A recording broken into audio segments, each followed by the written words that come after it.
आप सभी भक्तों का स्वागत है इस भगवत गीता के रीडिंग सीरीज में, जिसमें हम अध्याय 2 के श्लोक संख्या 9 को आज चर्चा करेंगे।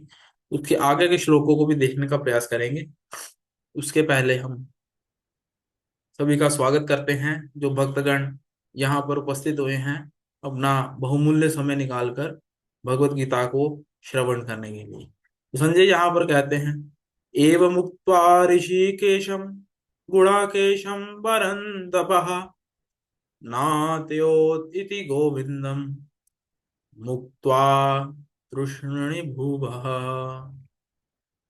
संजय ने कहा, इस प्रकार कहने के बाद शत्रु का दमन करने वाले अर्जुन से बोला, हे गोविंद, मैं युद्ध नहीं करूंगा, और चुप हो गया। तो तात्पर्य जो पढ़ना चाहते हैं प्लीज अपने हाथ ऊपर कर लीजिए।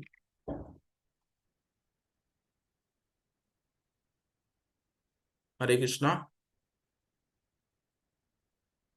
हाँ जी। हरे सिद्धेश्वर कृष्णा प्रभु, भाई। सिद्धेश्वर प्रभु जी पढ़िए। देश तात्पर्य। धृतराष्ट्र को यह जानकर परम प्रसन्नता हुई होगी कि अर्जुन युद्ध न करके युद्ध भूमि छोड़कर भिक्षाटन करने जा रहा है, किंतु संजय ने उसे पुनः यह कहकर निराश कर दिया कि अर्जुन अपने शत्रुओं को मारने में सक्षम है। पर परंतप यद्यपि कुछ समय के लिए अर्जुन अपने पारिवारिक स्नेह के प्रति मिथ्या शोक से अभिभूत था, किंतु उसने शिष्य रूप में अपने गुरु श्री कृष्ण की चरण ग्रहण कर ली। इससे सूचित होता है कि शीघ्र ही वह इस शोक से निवृत्त हो जाएगा और आत्म साक्षात्कार या कृष्ण भावनामृत के पुनः ज्ञान से प्रकाशित होकर पुनः युद्ध करेगा। इस तरह धृतराष्ट्र का हर्ष भंग हो जाएगा। हरे कृष्णा। थैंक तमुवाच। यू। हरि।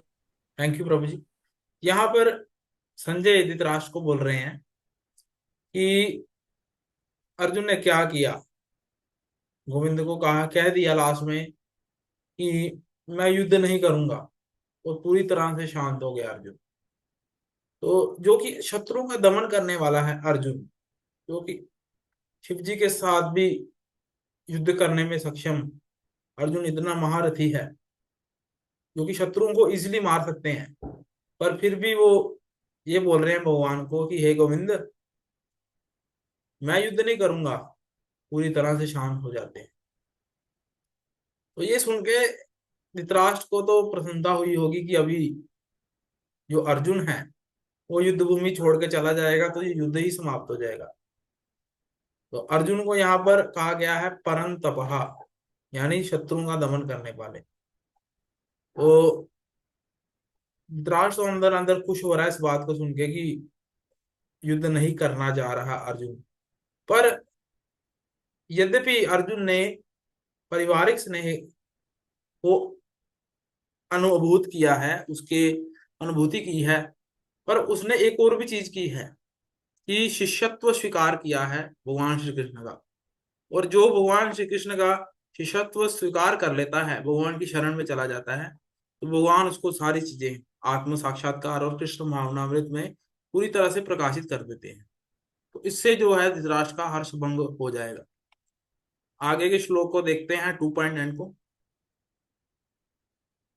तमुवा तमुवाचम ऋषिकेश प्रसन्न प्रहसन्न एव भारतः सैन्योरभयोर्मध्ये विषिदन्तम इदं वचः। हे भरतवंशी धृतराष्ट्र, उस समय दोनों सेनाओं के मध्य शोक मग्न अर्जुन ने कृष्ण को मानो हंसते हुए ये शब्द कहे। अंशु कृष्ण प्रिय माता जी पढ़िए। हरे कृष्णा प्रभु जी। हरे कृष्ण। तात्पर्य। दो घनिष्ठ मित्रों अर्थात ऋषिकेश तथा गुड़ाकेश के मध्य वार्ता चल रही थी। मित्र के रूप में दोनों का पद समान था, किंतु इनमें से एक स्वेच्छा से दूर का शिष्य बन गया। कृष्ण हंस रहे थे क्योंकि उनका मित्र अब उनका शिष्य बन गया था।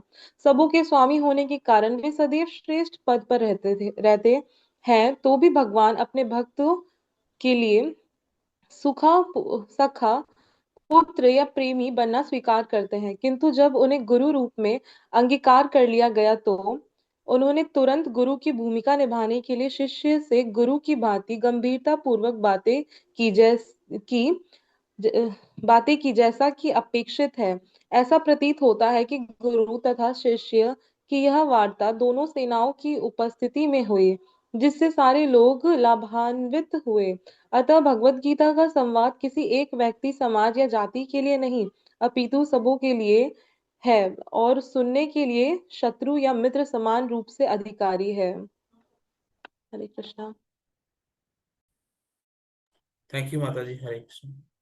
यहाँ पर क्या है, अर्जुन कह रहे हैं कि पूरी तरह शोक मग्न हो चुके हैं, क्योंकि दोनों सेनाओं को देख के पहले अर्जुन जो था बहुत उत्साहित था कि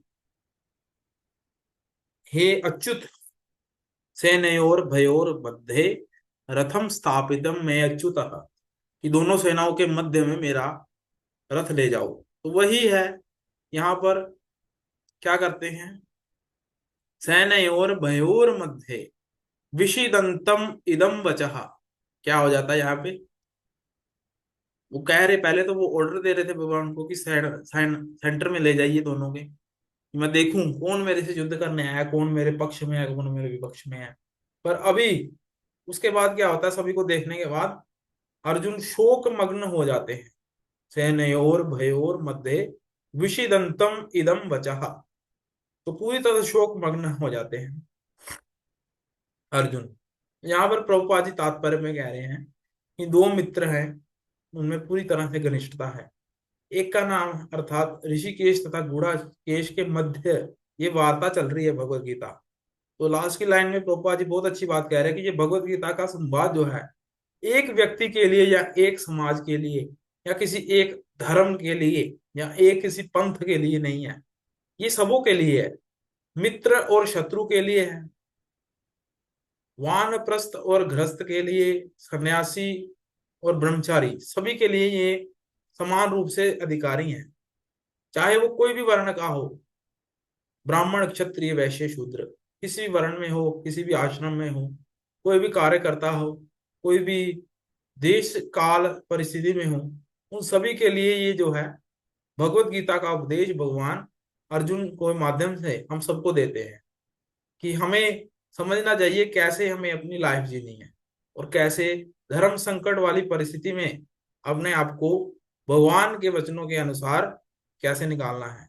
जैसे भगवान कहते हैं, धर्म तु साक्षात भगवत प्रणीतम, यानी जो भगवान कहते हैं वही धर्म है, ये सबसे इंपॉर्टेंट है। तो आगे चलते हैं 2.11 की ओर। जब भगवान बोल रहे हैं तो यहां से वास्तविक गीता की प्रारंभ हो जाता है कि श्री भगवान उवाच, अशोचस्य यान अनवश्य शोच तत्व प्रज्ञावादश्च भीष्यते गत असून अवगत असूनश्च ना अनुशोच अनुशोचन्ति पंडितः। श्री भगवान ने कहा। तो यहाँ पर सबसे पहले आप समझ जाइए, जैसा प्रभु जी ने भी आपको बताया था कि भगवान शब्द का क्या मतलब है। तो यहाँ पर भगवान कहा गया, ये नहीं कहा गया कृष्ण वाचः, यहाँ पर भगवान कहा गया कि वो साक्षात भगवान है। तो कोई लोग व्यक्ति जो भगवान को साधारण समझ लेते हैं कि हमारी तरह ही मनुष्य, पर वेद व्यास जी ने उनको भगवान शब्द से संबोधित किया। तो ये समझना चाहिए हमें भी, उन्हें भगवान समझ के कि भगवान स्वयं कह रहे हैं, हमें पर्सनली गाइड कर रहे हैं कि हमें क्या करना चाहिए।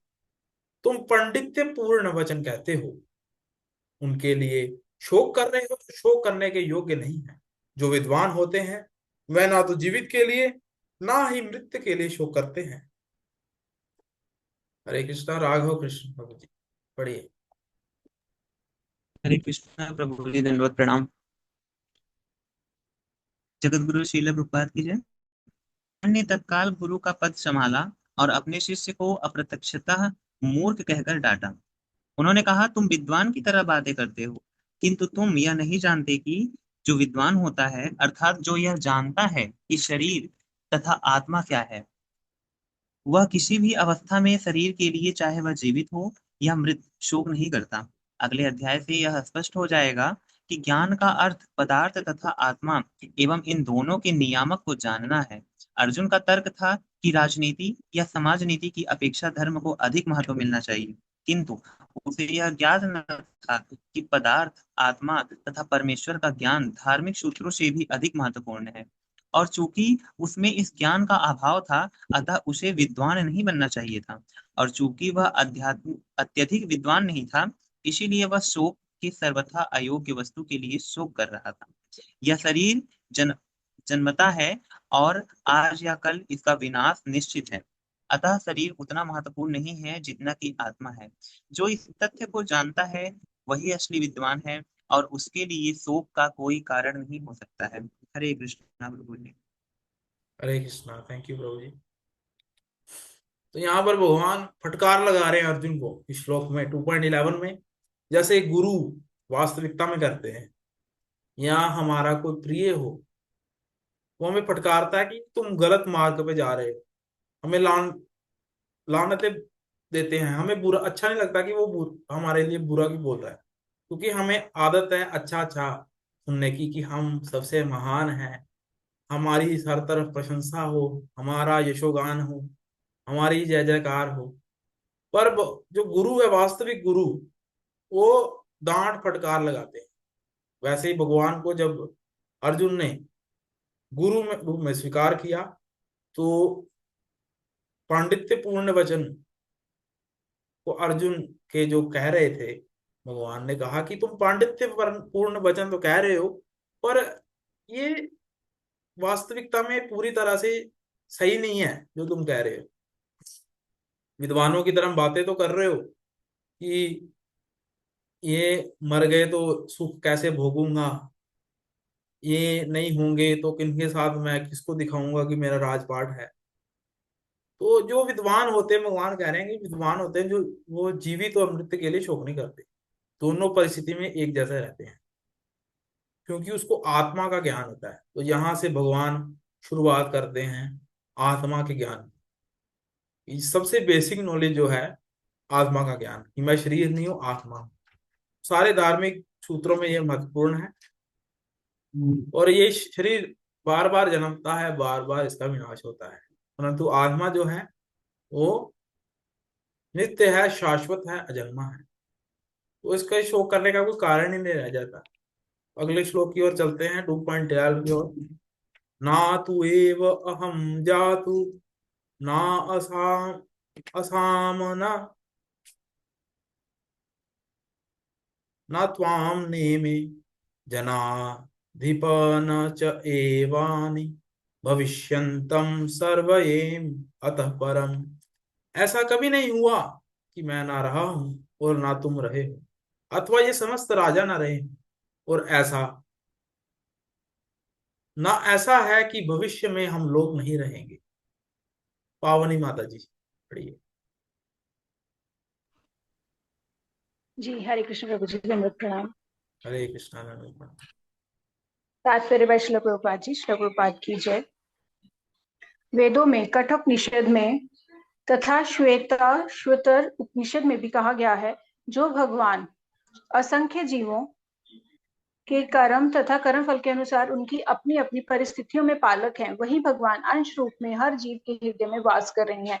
केवल साधु पुरुष जो एक ही ईश्वर को भीतर बाहर देख सकते हैं, पूर्ण और शाश्वत शांति प्राप्त कर पाते हैं।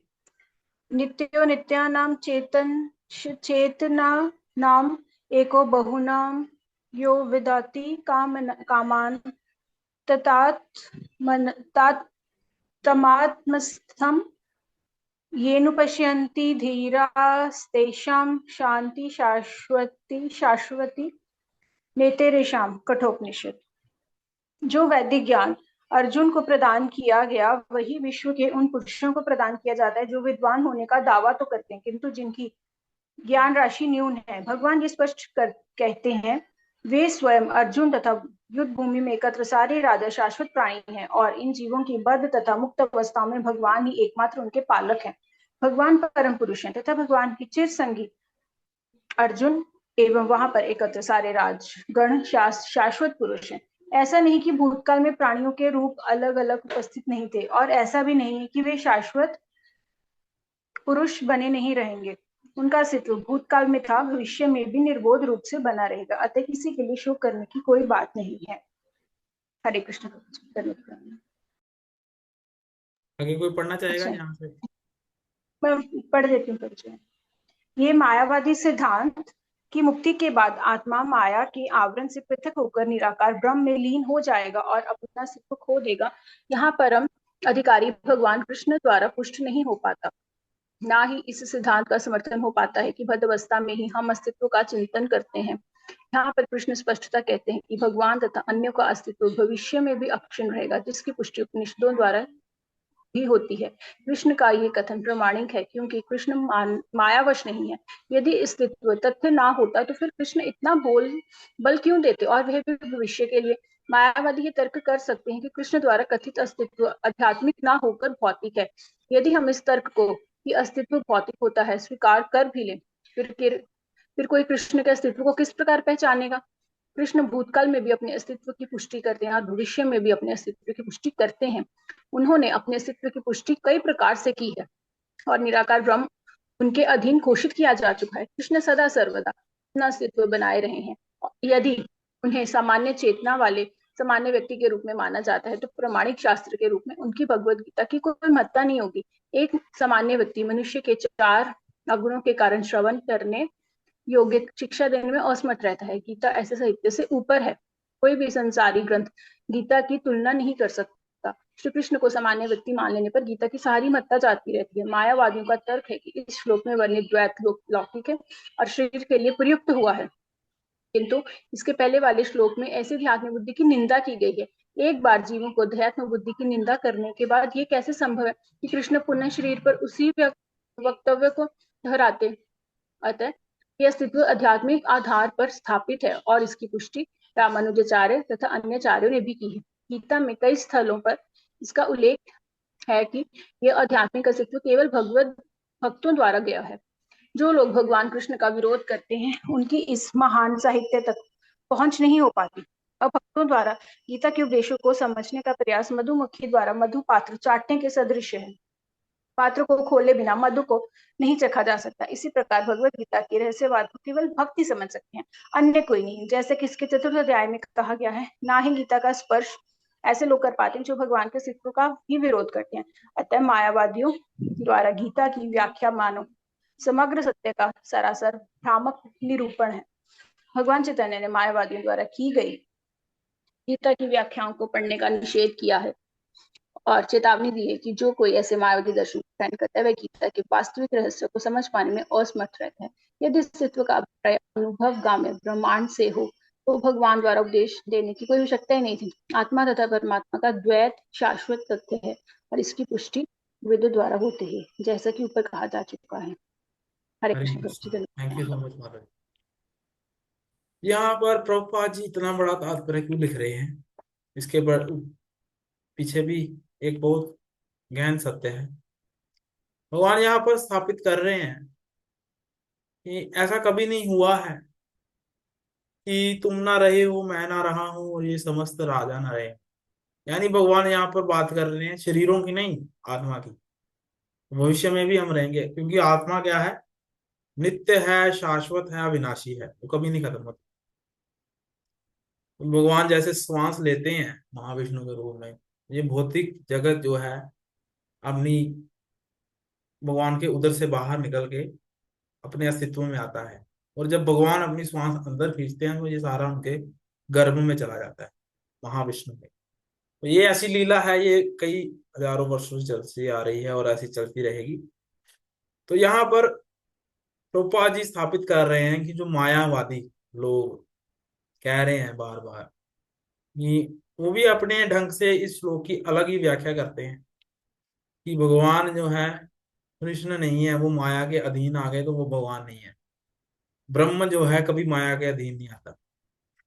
और उनको ये नहीं पता कि भगवान का जो शरीर है वो सच्चिदानंद विग्रह है, वो हाड़ मांस का नहीं बना, वो सच चित्त और आनंद से बना है, ये तीनों चीजों से बना है।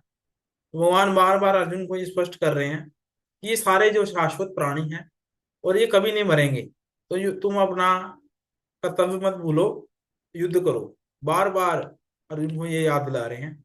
फिर मायावाद की बात कर रहे हैं इस पैराग्राफ में प्रभुपाद जी, कि मायावादी जो कहते हैं कि आवरण, ब्रह्म का जो आवरण है, निराकार ब्रह्म में सभी लीन हो जाते हैं, और यहाँ पर परम अधिकारी कृष्ण द्वारा कुछ नहीं हो पाता। वो कृष्ण को कुछ नहीं समझते, वो कहते हैं ये माया के अधीन है। और कृष्ण कभी मायावश नहीं होते, प्रभुपाद जी कह रहे हैं तात्पर्य में। और उनका जो तर्क है वो सारे अस्तित्व, भौतिक अस्तित्व से परे होते हैं। ये मटेरियली लोग क्या सोच रहे हैं इस चीज को देख के, पर आध्यात्मिक तौर पर सभी क्या है, आत्मा है। और जो कि निराकार ब्रह्म, जो भगवान के अधीन ही रहता है, उसको भी घोषित किया गया है। जैसे सूर्य लोक का भी उदाहरण आता है, बल्ब से प्रकाश आता है, तो ये प्रकाश को ही ब्रह्म मान लेते हैं, ऐसा नहीं है। तो जो बल्ब बल्ब है वो ही प्रकाश का उद्गम है। जैसे कृष्ण से ही जो निराकार ब्रह्म है, वो भगवान की फलजन है जो बॉडी में से निकलता है, उनका दिव्य प्रकाश, उसी को ये निराकारवादी मायावादी ब्रह्म मान लेते हैं। पर भगवान को समझ नहीं पाते कि भगवान वास्तविक जो है, द्विभुजधारी कृष्ण श्याम सुंदर रूप में गोलोक वृंदावन में हमेशा रहते हैं। तो गीता का ये साहित्य सबसे ऊपर है, सारे वेदों का सार है, इसकी तुलना किससे नहीं की जा सकती। प्रभुपाद जी ऐसा कह रहे हैं क्योंकि गीता सामान्य व्यक्ति ने नहीं की, ये कही है स्वयं भगवान ने। भगवान जो कि पूर्ण पुरुषोत्तम भगवान श्री कृष्ण है, और बार बार वो देह आत्मबुद्धि की निंदा कर रहे हैं कि जो मटेरियली इस चीज में, शरीर में आसक्त होते हैं, उनकी भगवान बार बार बार निंदा कर रहे हैं कि तुम शरीर नहीं हो, तुम आत्मा हो। ऐसी पुष्टि रामानुजाचार्य जैसे दिव्य आचार्यों ने भी, जो हमारे अलग अलग संप्रदायों के आचार्य हैं, उन्होंने भी कही है। तो प्रभुपाद जी एक और उदाहरण उदाहरण देते हैं कि जैसे मायावादी क्या है, लोग जो मायावादी लोग हैं, वो मधु मक्खी जैसे मधु पात्र को चाटती है बाहर से। बाहर तो पात्र है, शहद तो लगा नहीं, शहद तो उसके अंदर है, पर वो बाहर से चाटती है, उसको कोई आनंद नहीं आता जब तक वो अंदर का रस स्वाद नहीं करेगी। वैसे मायावादी जो है, बाहर से पात्र को चाटते रहते हैं, भगवान के असली प्रेम माधुर्य का आस्वादन कभी नहीं कर पाते। तो चैतन्य महाप्रभु जी भी बार बार निंदा कर रहे हैं इन मायावादियों की, कि इनके द्वारा लिखे गए शास्त्र, इनकी द्वारा दी गई व्याख्याएं को हमें कभी नहीं पढ़ना चाहिए और कभी उसका समर्थन नहीं करना चाहिए। लास्ट में ये जो कंक्लूजन इस श्लोक का ये निकलता है, अगर हम कृष्ण को भगवान नहीं मानकर भगवत गीता पढ़ते हैं, ये सबसे बड़ी मूर्खता है। अगर हम समझते हैं कृष्ण ही परम भगवान है, भूमिका में भी ऐसा प्रभुपाद जी कहते हैं, कम से कम इतनी क्वालिफिकेशन तो होनी चाहिए कि जो व्यक्ति भगवत गीता का पाठक है, पढ़ने वाला है, श्रोता है, उसको ये समझना चाहिए कृष्ण ही परम भगवान है।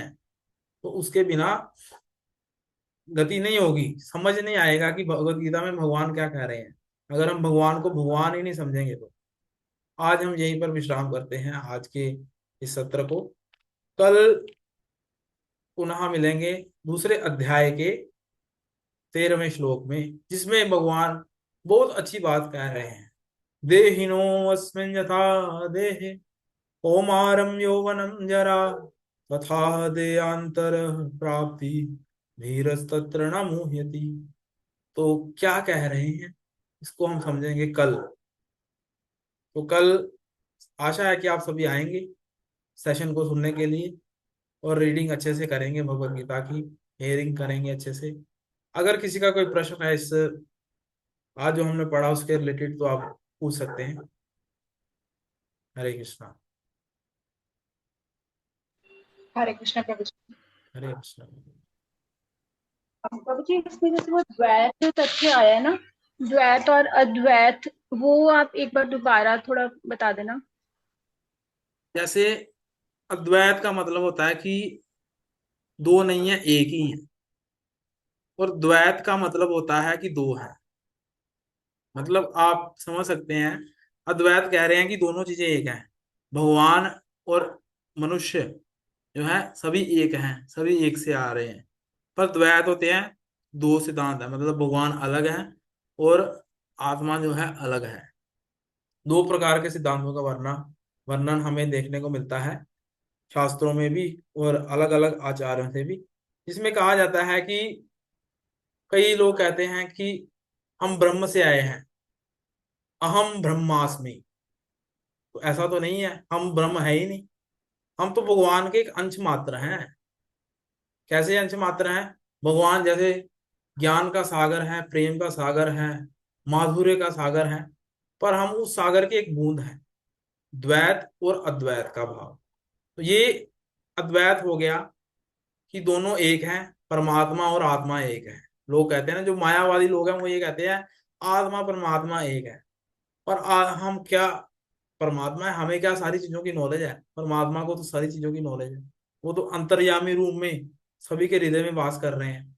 उनको सब कुछ पता है कि दूसरा व्यक्ति क्या सोच रहा है, क्या उसके कर्म है, क्या उसके विकर्म है, क्या उसके अकर्म है, सभी परमात्मा को पता है। पर आत्मा को तो अपने शरीर के बारे में भी पता नहीं होता पूरी तरह से, कैसे ये शरीर चल रहा है, इसके अंदर कैसे फंक्शन हो रहा है, कैसे जो है भोजन पच रहा है, उससे कैसे लहू बन रहा है, उससे कैसे जो है पानी का कैसे संचालन हो रहा है शरीर में, कैसे एनर्जी जनरेट हो रही है। तो हमें तो अपने शरीर का भी ज्ञान नहीं है, तो हम कैसे कह सकते हैं कि हम भगवान के बराबर है? ये तो एक वही बात आ गई कि जैसे हम कहें कि हम अपने घर के जैसे मालिक हैं, तो हम कहें कि हम पूरे देश के मालिक हैं। वही एक मूर्खता वाली बात है। पर हमें समझना चाहिए कि अगर हम अपने घर के मालिक हैं तो हमें अपने घर के बारे में पूरा नहीं पता, तो देश के बारे में कैसे पता होगा? पर जो प्रधानमंत्री है वो पूरे देश का मालिक है, उसको पूरी सिचुएशन का पता है, क्या पूरे देश में चल रहा है, कैसे सिचुएशन है। तो वैसे ही भगवान, जो सुप्रीम पर्सनैलिटी ऑफ गॉड है कृष्णा, उनको सभी का पता है। जैसे भगवान कह रहे हैं कि ऐसा कभी नहीं हुआ है कि तुम रहे हो या मैं ना रहा हूं, ऐसा कभी नहीं हुआ है। मतलब हम सभी शाश्वत हैं, पर हम छोटी मात्रा में हैं। भगवान के जैसे सागर है, उसकी एक बूंद मात्रा है, तो भगवान अथाह सागर है। ये है द्वैत और अद्वैत का सिद्धांत। हरे कृष्ण। अब हरे कृष्ण प्रभु जी, एक जो जैसे वो कहते हैं ना, कईयों में वो कहते हैं ओम नमो नारायण, मतलब ये अद्वैत वाला ना, वो कहते हैं हम भी नारायण आप भी नारायण, ये अद्वैत नहीं, सिद्धांत हुआ ना। हाँ, हम नारायण कैसे हो सकते हैं? हमारे कर्म ही नारायण वाले नहीं है। हम दूसरों हाँ के जी, बारे हाँ में जी। उलट सुलट सोच रहे हैं, तो हम कैसे नारायण हो सकते हैं? हम क्या है? भगवान के दास हैं। जिस चैतन्य महाप्रभु ये का जी, जीवेर स्वरूप हुए वो नित्य। वाला हाँ जी। प्रभु जी, वो फिर अद्वैत वाला हुआ ना, जिसमें वो कह रहे हैं हाँ, कि हम सब एक ही बिल्कुल बिल्कुल। बिल्कुल हम सब एक, सही बात। तो जैसे भगवान चैतन्य महाप्रभु भी यही कह रहे हैं, हमें शिक्षा दे रहे हैं कि आत्मा के ज्ञान से भी ऊपर ये ज्ञान है कि जीवेर स्वरूप होए नित्य कृष्ण दास। कि जीव का जो स्वरूप है वो हमेशा कृष्ण का दास ही है। इसलिए जब दीक्षा देते हैं गुरु महाराज, तो सभी के नाम के आगे सरनेम उड़ा देते हैं, और गुरु महाराज खुद आध्यात्मिक नाम देते हैं जिसके पीछे लगा होता है दास। कि हम वैष्णवों के दास हैं, भगवान के दास हैं, भगवान के भक्तों के दास हैं। तो हमें अपनी दासता को स्वीकार करना चाहिए, ना कि हमें मालिक बनना चाहिए। हरे कृष्णा। और किसी का कोई प्रश्न है तो पूछ सकते हैं आप।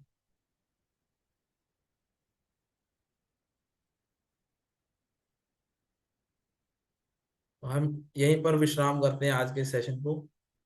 कल पुनः मिलेंगे इस समय पर। वाञ्छाकल्पतरुर्भयश्च कृपा सिन्धुभैव च पतितानां पावनेभ्यो वैष्णवेभ्यो नमो नमः। अनंत कोटि वैष्णव वृंद की जय। रामाचार्य श्री दास ठाकुर की जय। भगवतवाणी श्रीमद् भगवद गीता की जय। निताई गौर प्रेमानंदे हरि हरि बोल।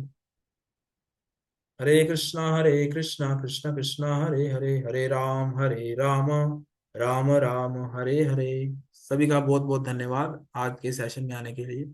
राघव कृष्ण प्रभु जी बहुत अच्छी सेवाएं दे रहे हैं। Thank you so much. आपसे भी आशा है कि आप भी आगे आके ग्रुप को थोड़ा और एक्टिव बनाने में अपनी सेवाएं दीजिए। अंशु कृष्ण प्रिय माता जी, थैंक यू सो मच। निशा माता जी, पावनी माता जी, सिद्धेश्वर प्रभु, विश्वम्भर प्रभु, रुचिका माता जी, देश प्रभु, हरे कृष्णा, सभी के चरणों में सादर दंडवत प्रणाम। हरे कृष्णा, दंडवत प्रणाम।